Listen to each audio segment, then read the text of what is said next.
And we're back with more of the Shacknews Awards 2023. This time, we're talking about Best VR Game.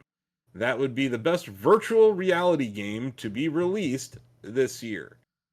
That means it's either on PC, which there's plenty of different HMDs now for PC, or it's on Oculus Quest, or sorry, Meta Quest 2 or 3, which there's at least 5 dozen of those out in the world. Or maybe this show came out on PSVR or PSVR 2. So there's a lot of different platforms out there that are eligible for software to be nominated for this category, and here's what we put together. Assassin's Creed Nexus VR, which just released, and a review just hit Shacknews recently. Humanity, the spectral Shiba Inu puzzle game by the people who brought you Tetris Effect and Luminous. Wonderful game, a great puzzle game, and cool in VR. Another nominee, C Smash VRS. I believe VRS stands for VR Sports in that case. Very retro looking graphically, but cool gameplay game. And what is a VR game without some cool gameplay? Another nominee, Ghostbusters Rise of the Ghost Lord. Shout out to our Ghostbuster in the staff, Greg. Our fifth nominee, Seventh Guest VR. And number 6, rounding out this class, F1 2023, or F1 23 by EA Sports. I don't know if they even call it EA Sports. So those are the nominees.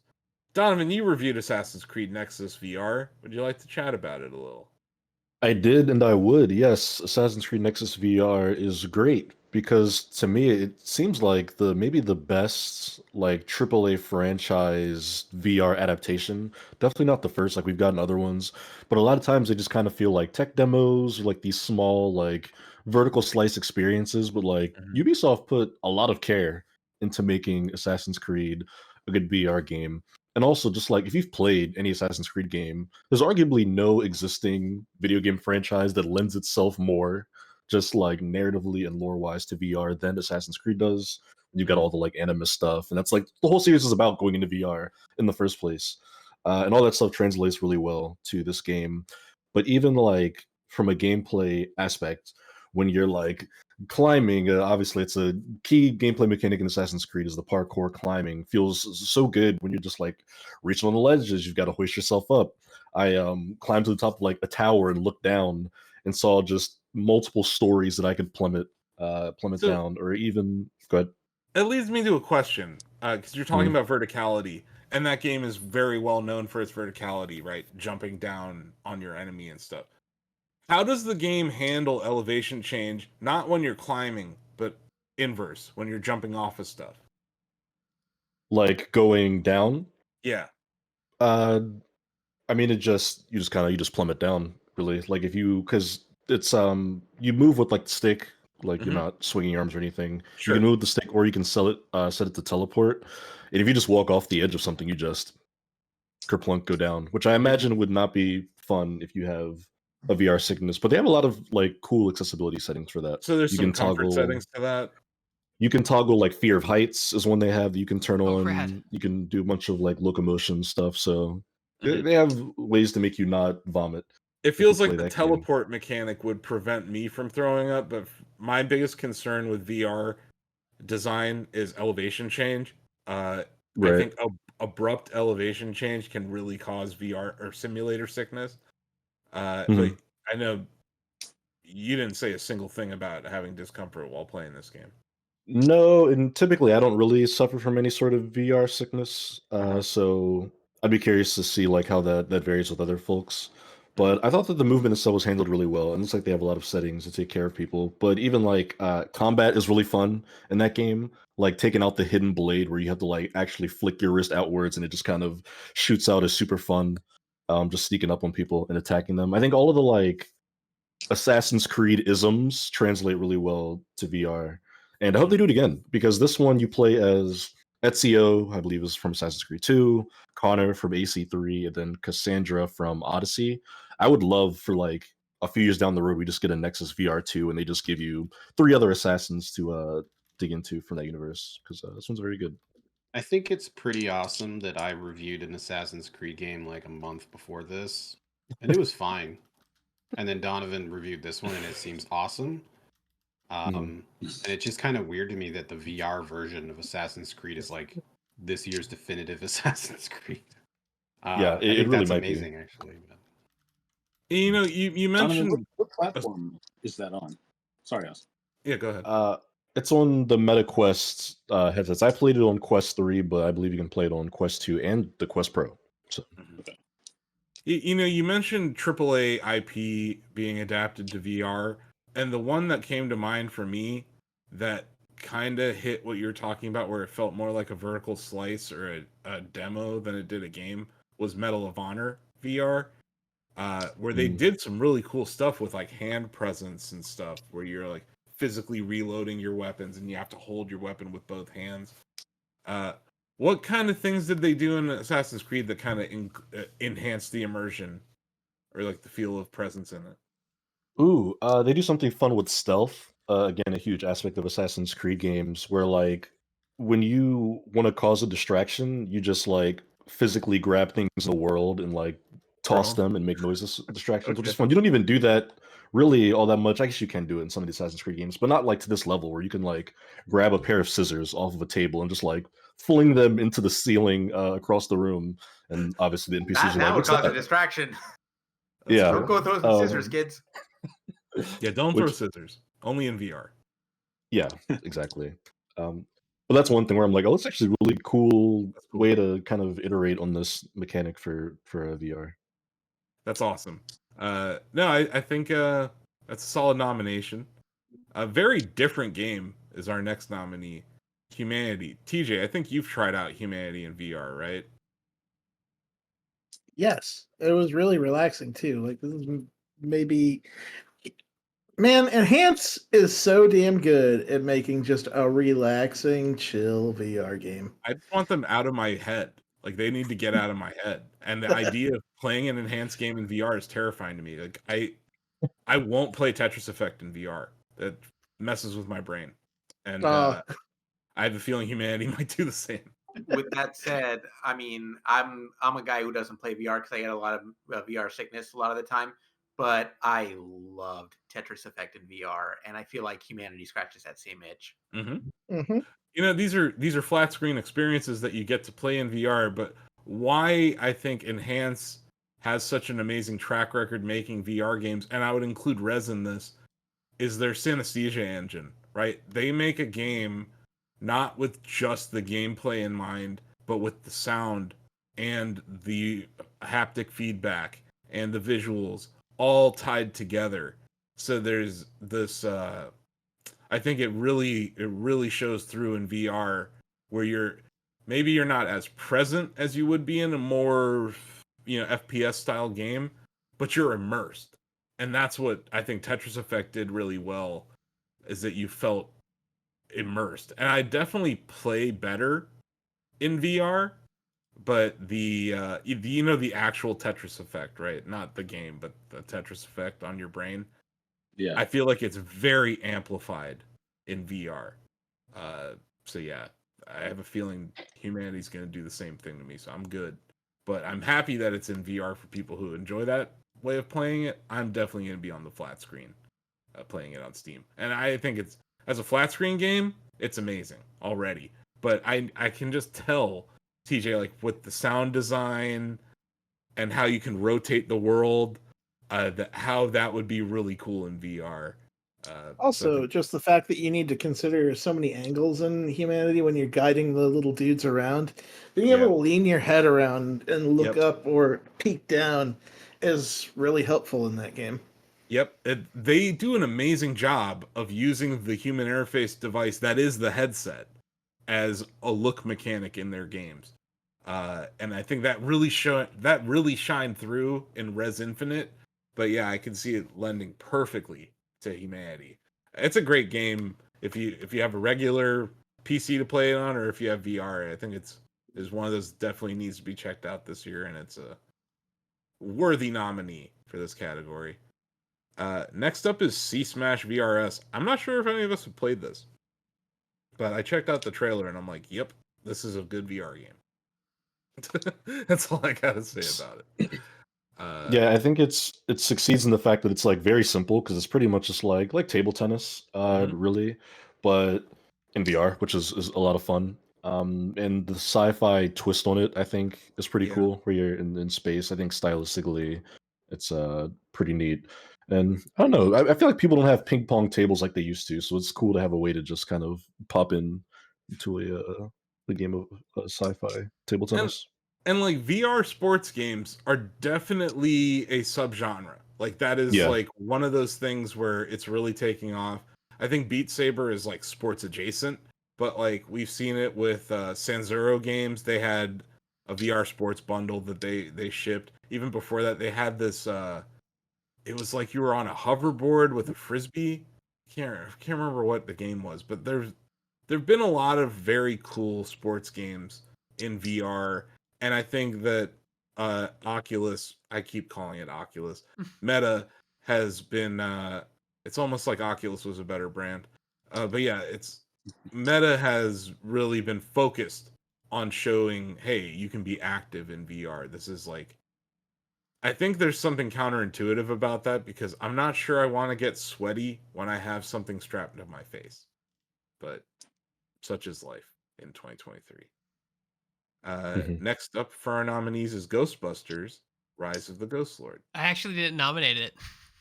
You might be looking at the thing. Did someone else nominate it? Because it wasn't me. Yeah, I said that this deserved to be on there just because it's I don't know, it's another one of those cool immersive IP experiences, right? Like one of those where you can just like you can physically hold the proton packers, the blaster The that blaster. you hold. Greg, you tell Yeah. us. You know all What's the words. the one you use that they all shoot the like tentacle beams at the correct ghosts? the correct wording is that neutrino wand. oh, jeez.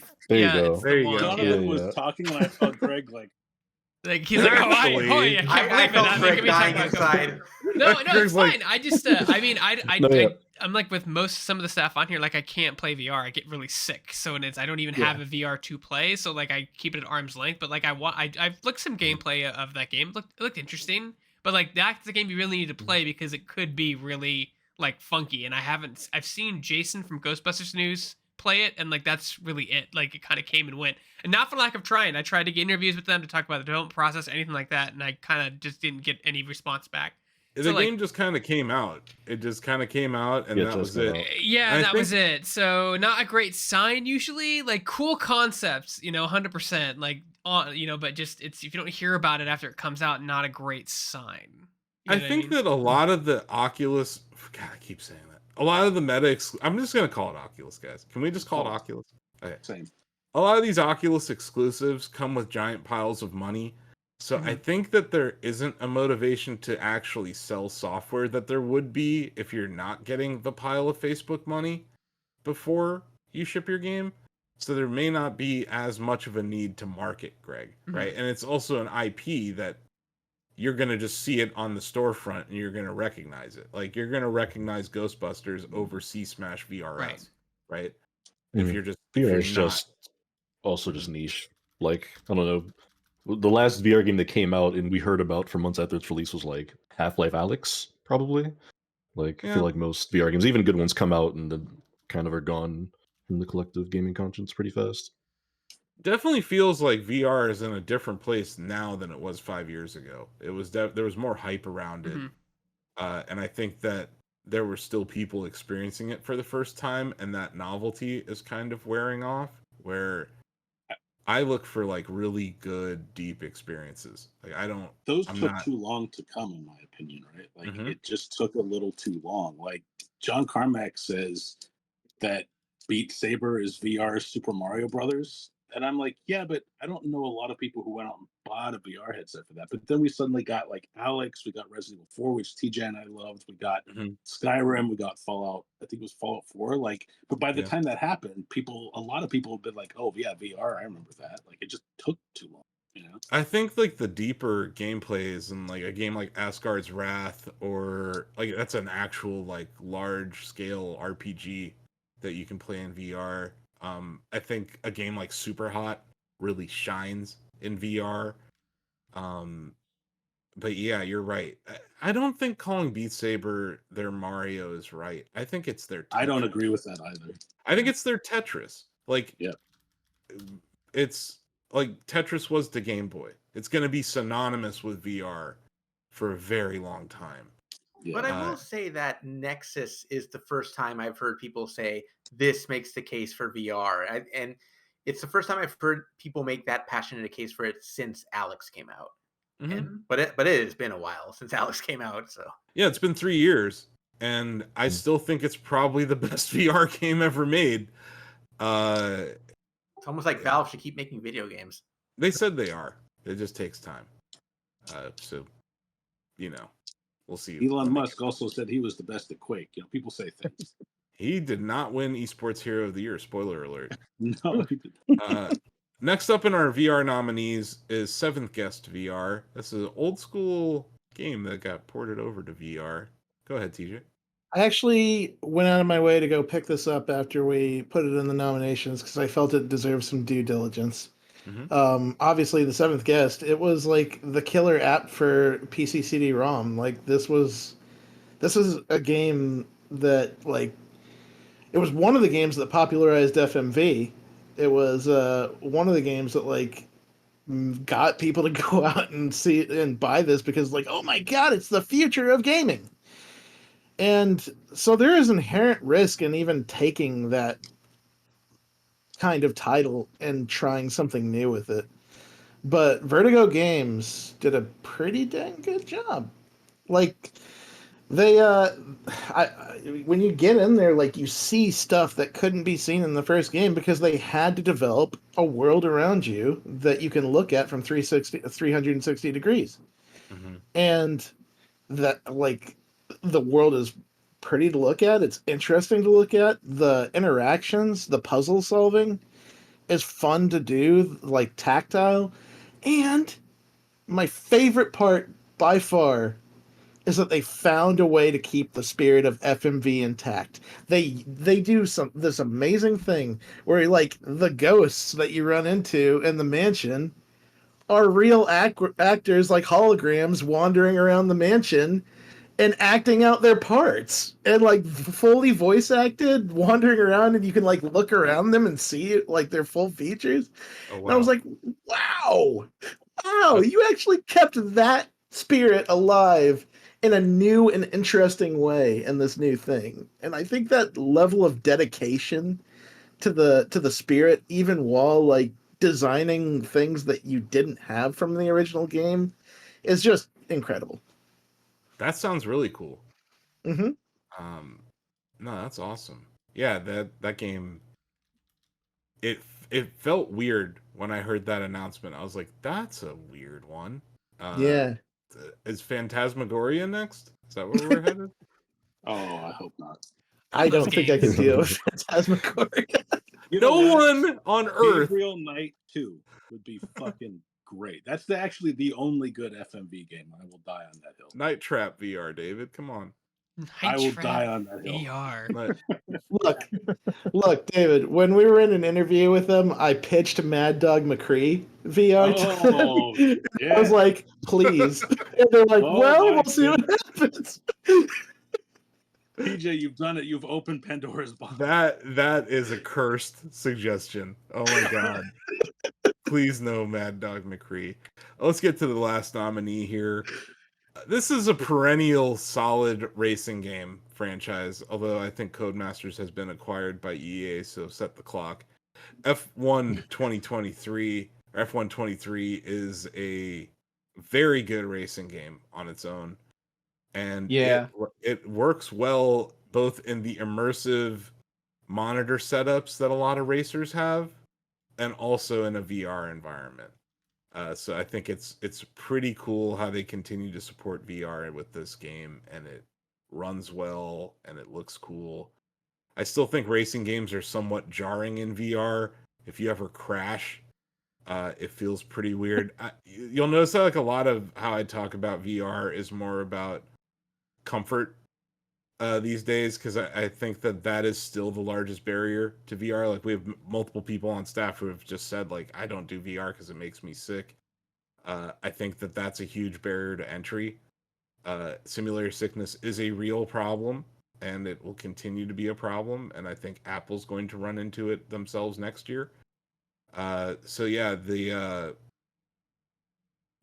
I like the immersion in racing games like F1 23, but I do worry that sometimes it's jarring. Like, I guess it's okay if you're seated, right? Because in real life, you're seated in a car anyway, right? Yeah. And if you have the pedals and you have the steering wheel, it's very immersive. I think there is a way to set it up where it's not jarring, but I think if you just do VR with a controller, it might be a little more jarring. Yeah, I spent a lot of time with Jan, who reviews most of our racing games, and if VR is an option, he's always going to try it. And he, it is kind of what you say. Like, I think that VR really does lend itself very well to simulators because you're only enhancing. Like, you're playing a simulator because you want something as close to the real experience as you can possibly have, and then actually being able to put yourself into the cockpit of something or into the seat, being able to interact with buttons, being able to like turn your head to see something instead of like having to rely on a mirror and a monitor or something like that. So I think it is very cool what they do. And that being said, if I recall correctly, Jan was saying like it wasn't drastically different than we've seen in the past though. So it was cool, but it wasn't like it pushed the envelope in any way. I think that F1 is running into the problem that a lot of annualized EA games does, right? Like, where it's just not really changing much, but also like F1 22 was great, right? So there's not a whole lot that needs to be changed. I think over time, though, across generations, that this franchise may start to show some worse for the wear due to being acquired by EA. I worry about that. But It's a in possibility for sure. In the interim, though, they've made a great racing game. But you know what's cooler than F1? F-Zero. Anyway, let's vote. I'm going to start with Denny. Well, I think TJ kind of sold me on the 7th guess. Mm-hmm. I'm going to go with that end. Sounds like it's pretty compelling. If I weren't getting sick from VR games, I'd probably give it a try. David. Creed. Assassin's Creed Nexus VR. Okay. Yes. Donovan. Assassin's Creed Nexus VR. I'm going to wait. Greg. Assassin's Creed Nexus. Okay. TJ. 7th guest. Ozzy. I'll say the 7th guest. Bill. Ass Creed. Steve. I'm gonna go with Assassin's Creed Nexus. Okay. What did Sam say?